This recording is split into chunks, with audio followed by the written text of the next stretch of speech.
Okay, એટલે આજે આપણે ધોરણ 9માનું પહેલા સેમિસ્ટરનું મેથનું ગણિતનું બીજું ચેપ્ટર ચાલુ રાખીએ છીએ. કાલે આપણે એક સેશન લીધું, આજે બીજું સેશન ચાલુ કરીએ છીએ. એટલે કાલે આપણે શીખ્યા એનું થોડું પુનરાવર્તન કરશું કે ભાઈ આપણે જે સંખ્યાઓનું પ્રકાર શીખતા હતા એ 3 રીતે આપણે દર્શાવ્યા હતા. કે એક તો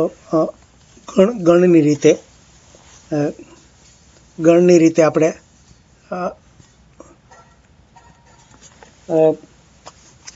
બતાવતા હતા કે પહેલાં તો નેચરલ નંબર એટલે એનનો ગણ કીધો. તો એનનો ગણમાં કે 1 2 3 4 5 આવી રીતે આ નંબર જે થાય એ પહેલો ગ્રુપ થયો, પહેલો સેટ થયો. હવે એને આપણે ભૂમિતિની રીતે લાઇનમાં બતાવ્યા કે ધારો કે આ 0 છે, 1 2 3 આવી રીતે જે આ બાજુ 0ની આ બાજુ બધા જે આંકડા બતાવ્યા એ નેચરલ નંબરમાં. પછી આપણે બીજું ગ્રુપ લીધું, એને ડબલ્યુનો ગણ કીધો, એ હોલ નંબર. હોલ નંબરમાં શું થયું કે આપણે 0 1 2 3 આવી રીતે અનંત થયા, એ બીજો ગણ કીધો. તો એમાં શું થયું, આ 0 ખાલી ઉમેરાઈ ગયો. આપણે લાઈન ઉપર જોઈએ તો જો 0ને ગણી લ્યો તો એ ડબલ્યુનો ગણ થયો. 0ને ન ગણો તો નેચરલ નંબરનો ગણ થયો. અને આપણે સાથે સાથે ઘણી ભાષામાં પણ કહેતા જતા હતા કે આ જે એન છે એ આ ડબલ્યુનો ઉપગણ છે, એમાં બધા આવી ગયું. એટલે આ વસ્તુ શીખાતા. પછી આપણે આને આ લાઈન ઉપર જો આને આ નંબર પાછા નેગેટિવ જો લેવા હોય કે ધારો કે આ બાજુ ડાબી બાજુ બતાવીએ કે -1 -2 -3 આવી રીતે જો આપણે બતાવતા જઈએ તો એને પૂર્ણાંક સંખ્યા એટલે એવું નામ આપ્યું છે. અને પૂર્ણાંક સંખ્યાનો જર્મની વર્ડ છે ઝેડ, એ ઝેડના ગણ તરીકે દર્શાવ્યો છે. એને પૂર્ણાંક સંખ્યા એવું નામ આપી શકાય. એટલે એમાં શું આવે, એમાં બધા જ -3 -2 -1 0 1 2 3 આ બધું આવી શકે. જો આ પૂર્ણાંક, પૂર્ણ એટલે આખો અને અંક એટલે આખો આંકડો, એટલે આમાં દશાંશ ચિહ્ન ક્યાંય નથી આવતા બધા આંકડા. હવે એમાં પૂર્ણાંકમાં જો આપણે અહીં સુધી શીખાતા આ બધા જે હોય એ ઘન સંખ્યા કહેવાય, ઘન પૂર્ણાંક. એટલે અહીંથી આ ભાગ છે એ ઘન પૂર્ણાંક થશે, એટલે કે ધન પૂર્ણાંક. અને આ બાજુ જે નેગેટિવ છે એ ઋણ પૂર્ણાંક થશે. એટલે ઋણ પૂર્ણાંક એટલે ઋણ એટલે નેગેટિવ, પૂર્ણાંક એટલે આખો આંકડો, ઘન એટલે પોઝિટિવ એનો આંકડો. એટલે આ ઝેડ થયું. તો જો ફરીથી આપણે આ જોયું કે આ જે 0થી આ માંડીને બધા છે એ બધો આ ઝેડમાં સમાઈ ગયા. એટલે આપણે ગણની ભાષામાં એમ પણ કહ્યું કે જે આ ડબલ્યુ છે એ ઝેડનો ઉપગણ છે. અને આપણે આ શીખાતા કે પાછો ડબલ્યુ છે એન છે એ ડબલ્યુનો ઉપગણ છે. એટલે આવી રીતે આપણે લખી શકીએ. તો આટલે સુધી આવ્યા. હવે જે આ સુધી આંકડા આવ્યા એ બધા આપણે પૂર્ણ સંખ્યાના આવતા હતા, આખો નંબર હતો. હવે એથી આગળ વધીને પછી જે આંકડા આવે છે એ આપણે દશાંશના, ધારો કે આ લાઈન છે એના ઉપર આપણે આ 1 2 3 આવી રીતે દર્શાવ્યા. અને અહીંયા -1 -2 -3 એવી રીતે દર્શાવ્યા. પણ જો આની બેની વચ્ચે પણ આપણે કોઈ આંકડો હોઈ શકે. ધારો કે અહીંયા આની વચ્ચે લઈએ તો આ 1.5 થાય, એવી રીતે 1.5 હોઈ શકે. એવી રીતે આ 2 અને -3ની વચ્ચે જો વચ્ચે લઈએ તો -2.5 થઈ શકે. એટલે આજે એટલે આજે આ પૂર્ણાંક સંખ્યાના જે બધા આંકડા છે ને એને સમય સંખ્યા કહેવાય. એટલે સમય સંખ્યા એટલે આપણે દશાંશમાં પણ મૂકી શકીએ. ધારો કે આ આપણે 1.5 છે તો 1.5 મારા હાથ હલી જાય 1.5 તો એને આપણે 15/10 એમ લખી શકીએ, અથવા તો આને ડબલ કરીએ તોય થાય કે 30/20 કરીએ. એટલે આવી રીતે જે તમે અંશ અને છેદમાં મૂકી શકો એ બધાને સમય સંખ્યા એવું નામ આપ્યું. અને એનો ગણ કીધો છે આપણે ક્યુ. એટલે આ મોટો ક્યુ છે એ ગણ થયો. તો આપણે જો પહેલાં જે પૂર્ણાંક સંખ્યા હતી એમાં સમાઈ ગઈ છે, એટલે ક્યુમાં એને બીજગણિતની ભાષામાં આપણે આમ કીધું કે આ સ્મોલ પીના છેદમાં ક્યુ, તો એ જે મૂકી શકાય એ બધી સમય સંખ્યા, એટલે આનું નામ છે સમય સંખ્યા. હવે સમય અને અસમય આપણે પછી શીખશું, પણ સમયની ખાતરી શું કે જે સંખ્યાને તમે અંશ અને છેદમાં મૂકી શકો એ બધા જ આંકડા સમય કહેવાય. એટલે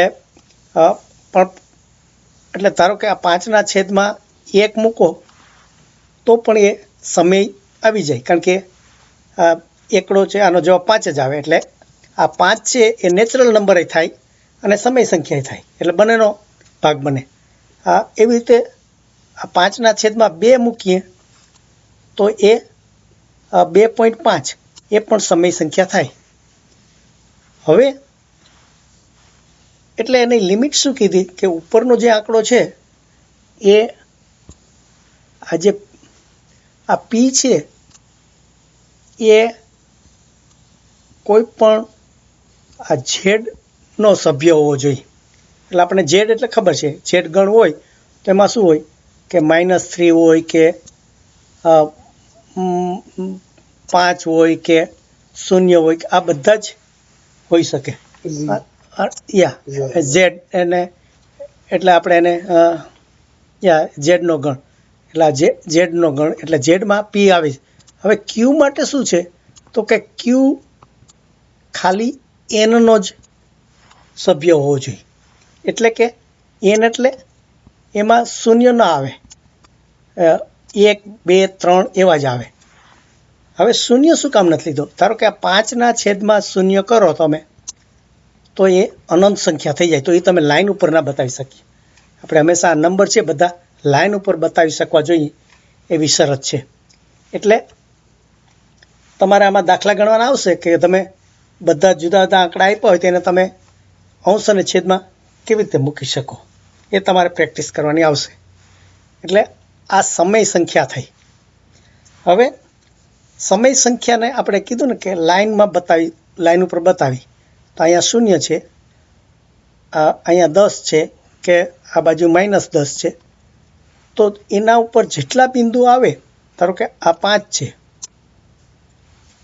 અહીંયા 4 છે એટલે માઇલ હોય, તો અહીંયા જે બધા ટપકા આવ્યા એ ઘણા બધા જે બિંદુઓ છે એમાંથી એ પણ કોના સમય હોઈ શકે. હવે કેટલા સમય હોય એ શોધવાનું થોડું આપણે આજે લેવાના છીએ કે ભાઈ આની વચ્ચે આ એક વચ્ચે બરાબર ટપકું લઈએ તો 4.5 થયા. એ આ એક 4.5 છે વચ્ચેનું, તો એને આપણે એમ કે 45/10 મૂકી શક્યા, માટે સમય સંખ્યા થઈ, એટલે વચ્ચેનું થયું. તો એવા બીજા કેટલા હોય અથવા કેટલા શોધી શકાય? તો એનું આજે આપણે બીજગણિતનું સૂત્ર શીખશું. કે એક સાદા દાખલાથી ચાલુ કર્યું છે, પહેલાં અંકગણિતમાં તમને સમજાવે અને પછી એનું ફોર્મ્યુલા બનાવે. એ તમારે આ 20મા પાના ઉપર જે છે એમાં ઉપર આપણે થોડું સમજીએ કે ધારો કે 2 અને 3 વચ્ચે 4 સમય સંખ્યાઓ શોધો. એટલે કે આ જે છે અહીંયા 0 છે, અહીંયા 1, આ 2, આ 1 અને આ 3 ને અહીંયા 4. ધારો કે આ 4 છે, તો આ 4 વચ્ચે એમ કે છે કે 2 અને 3 વચ્ચે, 2 અને 3 છે. ધારો કે અહીંયા 3 હોય તો આની વચ્ચે 4 સમય સંખ્યાઓ એટલે કે 4 ટપકા આપણે શોધવાના છે. તો એ કેવી રીતે શોધવા? તો એનું એક સૂત્ર બનાવવું છે આપણે બીજગણિતનું, કે એના ઉપરથી પછી ગમે તે સંખ્યા મૂકી શકાય એટલા માટે. તો પહેલાં એણે ખાલી દાખલાથી આ કર્યું છે કે ભાઈ આ 2 અને 3 વચ્ચે શોધવાનું છે. તો પહેલું તમે એના 2 ભાગ કરી નાખો, જે 2 અને 3 કરી અને એને 2 ભાગી નાખો. તો જો 3 ને 2 5 ના છેદમાં 2 એટલે કે 2.5. એટલે જો વચ્ચેનું લાઈન થઈ. એટલે આવી રીતે 5 ના છેદમાં 2 એક ટપકો આપણને મળ્યું, એ અંશ અને છેદમાં મૂકી શક્યા માટે એ સમય સંખ્યા થઈ. હવે આમાં આગળ શું વધારે છે કે ધારો કે 5 ના છેદમાં 2 છે, એમાં એક 2 ઉમેરો અને પછી 2 થી ભાગો તો શું થાય? તો કે 2 દુ 4 અને આ બગડો નીચે આવી જાય એટલે એને 5 ને 4 9 ના છેદમાં 4 એવું થાય. તમે ગણી જોજો. આ 9 ના છેદમાં 4 આવ્યું. પછી તમે હે ના આ 2 આનો 2 દુ 4 ના 2 ગુણ્યા 2 થઈ જશે. આ 5 ના છેદમાં 2 છે ને નીચે આવી જશે અને અહીંયા 4 થઈ જશે. એટલે 9 ના છેદમાં 4. હવે 9 ના છેદમાં 4 છે એને તમે ફરીથી 2 ઉમેરો અને 2 ભાગો તો શું થશે? તો કે 4 દુ 8, 9 ને 8 17 ના છેદમાં 4. બરોબર છે. એટલે આપણે કેટલા સુધી શોધવાનું છે? 4 સંખ્યા શોધવાની. જો 1 થઈ, આ 2 થઈ, આ 3 થઈ, ચોથી શોધવી હોય તો ફરીથી 17 ના છેદમાં 4 એમાં તમે 2 ઉમેરો અને આખી સંખ્યાને 2 થી ભાગો તો 4 દુ 8, 17 ને 8 17 ને 8 20 25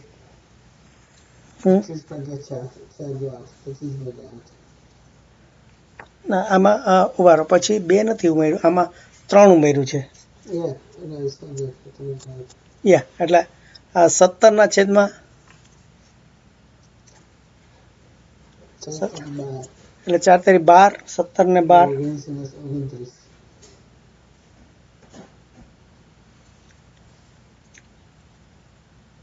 ના 5 નહીં, એમાં પાછું એને ના અહીંયા ખબર નથી. એટલે આ 5 આ 17 ના છેદમાં 3 નહીં, પણ 5 ના ઓરિજિનલ હતું ને 5 ના છેદમાં 2 એમાં 3 ઉમેર્યા છે અને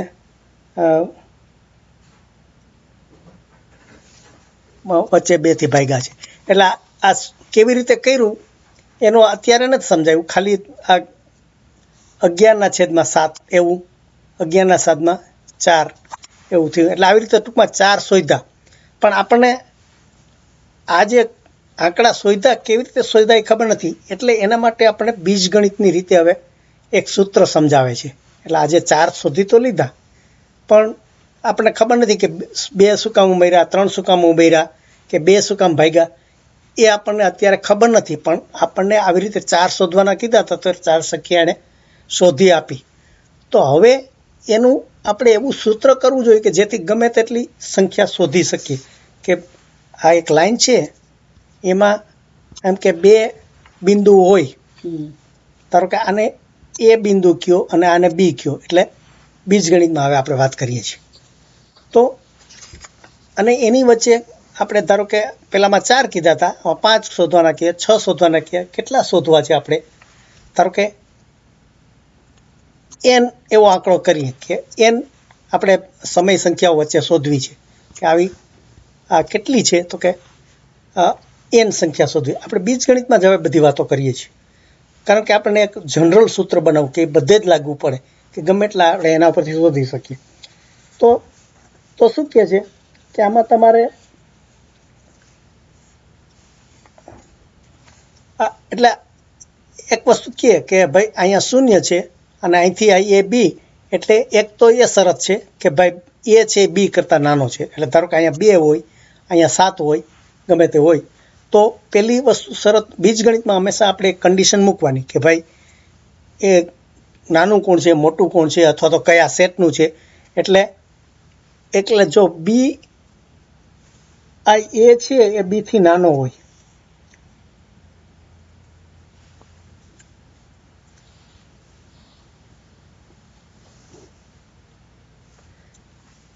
એટલે એ છે એ બીથી નાનો છે એવી રીતે આમ બીજગણિતમાં આપણે બતાવી શકીએ. તો હવે એક જો સાદી વસ્તુ આપણે જેમ પેલું શીખ્યા હતા કે એક જ શોધવું હોય આપણે આ એ અને બી છે એની વચ્ચે જો એક જ સમય સંખ્યા શોધવી હોય તો શું કહે છે કે એ પ્લસ બી ના છેદમાં 2 કરીએ તો ધારો કે આ એ છે એ 3 છે, આ 5 છે, તો 5 ને 3 8 ને છેદમાં 2 એટલે 4 થયા. તો 3 અને 5 ની વચ્ચે જે મિડલમાં આવે એ 4 ની સંખ્યા આવે. એટલે આ આપણને એવી રીતે સાબિત મળી ગઈ. તો આ એક સંખ્યા એવી રીતે શોધી. પણ આપણે અનિશ્ચિત સંખ્યા શોધવી હોય કે ગમે એટલી કેટલા સમય સંખ્યા આવેલી છે એવું શોધવું હોય તો શું કરવાનું? તો શું કહે છે કે પહેલાં તો આજે આપણે 2 મૂક્યા ને અહીંયા અને અહીંયા ઉપર સરવાળો કર્યો તો એક તો વચ્ચે આ કેટલા આને ડી કહે છે એટલે આપણે જેટલા ખાના કરીએ ધારો કે આપણે 5 કાપા શોધવાના હોય તો 5 કાપા 1 2 3 4 5 પાડો તો ખાના કેટલા થાય? 1 2 3 4 5 6 6 ખાના થયા. એટલે જેટલા આપણે કાઢવાના હોય છે ધારો કે 5 આપણે પોઈન્ટ શોધવાના છે તો 6 ખાના થયા. તો આપણે n+1 એના છેદમાં આવશે. કેટલા ખાના કરવાના હોય છે જેટલા આપણે પોઈન્ટ શોધવાના છે એના કરતાં એક વધારે મૂકી દેવાનું. અને ઉપર જે આપણે બી અને એ છે એને આ બી માઇનસ એ કરી નાખશું તો આને આપણે ડી કહેશું. એટલે આ ડિસ્ટન્સ આ જે સ્મોલ છે ને એ ખરેખર ડી થાય છે. એટલે કેટલા આવી રીતે આપણે થશે કેટલા પોઈન્ટ ગોતવાના છે તો આ એનું એક ડી માટેનું સૂત્ર થયું કે બી એટલે બી માઇનસ એ અને છેદમાં જેટલા પોઈન્ટ શોધવાના છે એમાં એક ઉમેરી દેવાનું. એટલે આ એક વખત આપણે ડી મળી જાય એટલે કે એની વચ્ચેનું અંતર તો આપણે જેટલા શોધવાના છે એટલામાં ઉમેરતા જઈએ. ધારો કે અહીંયા આપણે જોયું હોય તો આ એ છે એમાં તો આ પોઈન્ટનું ડિસ્ટન્સ કેટલું કહેવાય તો કે એ પ્લસ ડી. આ પોઈન્ટનું કેટલું કહેવાય તો કે 2 વખત ડી. આ ડી અને ડી 2 વખત તો એ બીજું પોઈન્ટ છે એ પ્લસ 2 ડી થયું. આ ત્રીજું છે એમાં પાછો ડી ભર્યો તો શું થાય એ પ્લસ 3 ડી. આ પાછો ડી ભર્યો તો એ પ્લસ 4 ડી અને આ એ પ્લસ 5 ડી અને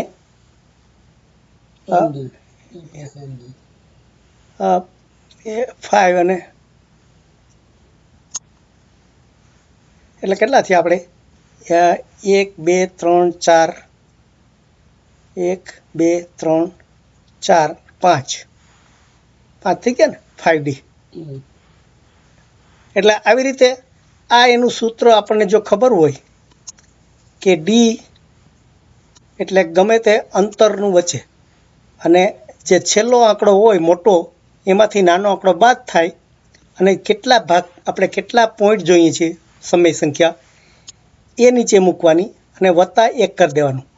પછી આ ડી છે એને આપણે જે નાનો હોય એમાં ઉમેરતા જવાના આવી રીતે. એટલે આ વચ્ચે એટલે આ એક સમય સંખ્યાનો ગુણધર્મ કહે છે અને એને વચ્ચે જગ્યા એવું નામ કહે છે. એટલે આ સૂત્ર આપણે બધે ઉપયોગ કરવાનો આવશે પણ અહીંયા હવે ટાઈમ પૂરો થાય છે લગભગ એટલે ટૂંકમાં 1